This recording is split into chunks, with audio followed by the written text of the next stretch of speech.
यंदा 2026 आपल्यासाठी खूप खास असणार आहे, कारण 2026 मध्ये धोंड्याचा महिना, की ज्याला आपण पुरुषोत्तम मास किंवा मलमास म्हणून ओळखतो, तर तो आलेला आहे. यंदाचा अधिक मास हा खूप खास असणार आहे, कारण यंदाच्या अधिक मासामध्ये गुरुपुष्यामृत योग सुद्धा आलेला आहे. नमस्कार सर्वांना, मी पूनम. या व्हिडिओमध्ये मी तुमच्यासोबत 2026 मध्ये धोंड्याचा महिना कोणत्या इंग्रजी महिन्यामध्ये आलेला आहे, धोंड्याच्या महिन्याची सुरुवात किती तारखेपासून होत आहे, धोंड्याचा महिना किती तारखेला संपत आहे, धोंड्याच्या महिन्यामध्ये कोणकोणत्या महत्त्वाच्या तिथी आलेल्या आहेत, ही संपूर्ण माहिती तारखेसह तुमच्यासोबत शेअर करणार आहे. त्यामुळे हा व्हिडिओ पूर्ण बघा, शेवटपर्यंत नक्की बघावा. तुम्हाला ही एक गोष्ट माहीत आहे का, प्रत्येक वर्षाला 12 महिने असतात, तर 12 जानेवारी ते डिसेंबर, मग हा एक्स्ट्राचा महिना धोंड्याचा महिना येतो कसा आणि हे कसं ठरवतात, कशावरून ठरतो की हा धोंड्याचा महिना आहे? चला तर मग जाणून घेऊया. पंचांग किंवा कॅलेंडर सूर्य आणि चंद्र वर्षाच्या गणनेवर आधारित आहे. अधिक मास हा चंद्र वर्षाचा अतिरिक्त भाग आहे, जो 32 महिने 16 दिवस आणि 8 तासांच्या फरकाने तयार होतो. हे अंतर भरून काढण्यासाठी किंवा सूर्य आणि चंद्रवर्ष यांच्यात संतुलन निर्माण करण्यासाठी अधिक मास लागतात. दुसरीकडे भारतातील गणना पद्धतीनुसार सौर वर्षात 365 दिवस आणि चंद्रवर्षात 354 दिवस असतात. अशा प्रकारे एका वर्षात चंद्र आणि सौर वर्षात 11 दिवसांचा फरक असतो आणि 3 वर्षात हा फरक 33 दिवसांचा होतो. हे 33 दिवस 3 वर्षांनी अतिरिक्त महिना बनवतात. हे अतिरिक्त 33 दिवस एका महिन्यात जोडले जातात, ज्याला अधिक मास असं नाव देण्यात आलेलं आहे. हे केल्याने व्रत उत्सवांची तारीख अनुकूल राहते आणि त्याच वेळी अधिक मास कालावधीची गणना योग्यरित्या राखण्यास मदत होते. जगातील प्रत्येक जीव हा 5 घटकांनी बनलेला आहे: जल, अग्नी, आकाश, वायू आणि पृथ्वी. ज्या काळात व्यक्ती धार्मिक कार्यासह ध्यान, योग इत्यादींद्वारे आपल्या शरीरात उपस्थित असलेल्या या पंचमहाभूतांचा समतोल स्थापित करण्याचा प्रयत्न करतो, तो काळ म्हणजे अधिक मास. म्हणूनच अधिक मासादरम्यान केलेल्या कामांनी दर 3 वर्षांनी परमशुद्धता प्राप्त केल्यानंतर व्यक्ती नवीन ऊर्जेने भरून जातो. इंग्रजी महिन्यानुसार सांगायचं झालं तर 2026 मध्ये अधिक महिना हा मे मध्ये आलेला आहे. 17 जानेवारी 2026 वार रविवार या दिवशी अधिक मासाला सुरुवात होत आहे आणि मराठी महिन्यानुसार सांगायचं झालं तर ज्येष्ठ महिन्यामध्ये अधिक मास आलेला आहे.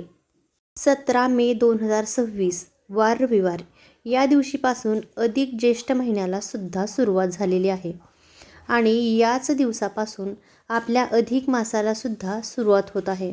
आणि अधिक मास हा 15 जून 2026 वार सोमवार या दिवशी संपत आहे. अधिक मासामध्ये 21 मे 2026 वार गुरुवार या दिवशी गुरुपुष्यामृत योग सुद्धा आहे आणि हा गुरुपुष्यामृत योग 21 तारखेला सकाळी 6:05 सुरू होत आहे आणि रात्री 2:49 संपत आहे. अधिक मासातील पौर्णिमा ही 31 मे 2026 वार रविवार या दिवशी आलेली आहे. पौर्णिमा तिथीचा प्रारंभ हा 30 मे 2026 वार शनिवार या दिवशी सकाळी 11:57 होत आहे आणि 31 तारखेला दुपारी 2:14 पौर्णिमा तिथीही संपत आहे. त्यामुळे उदय तिथीनुसार 31 मे 2026 वार रविवार या दिवशी पौर्णिमा साजरी केली जाणार आहे.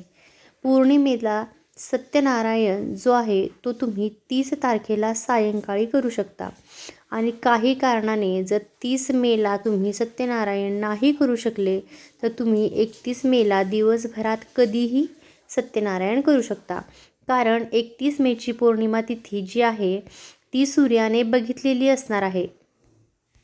धोंड्याच्या महिन्यातील पहिली एकादशी 27 मे 2026 वार बुधवार या दिवशी आलेली आहे आणि धोंड्याच्या महिन्यातील दुसरी एकादशी ही 11 जून 2026 वार गुरुवार या दिवशी आलेली आहे आणि 15 जून 2026 वार सोमवार या दिवशी धोंड्याचा महिना हा संपत आहे.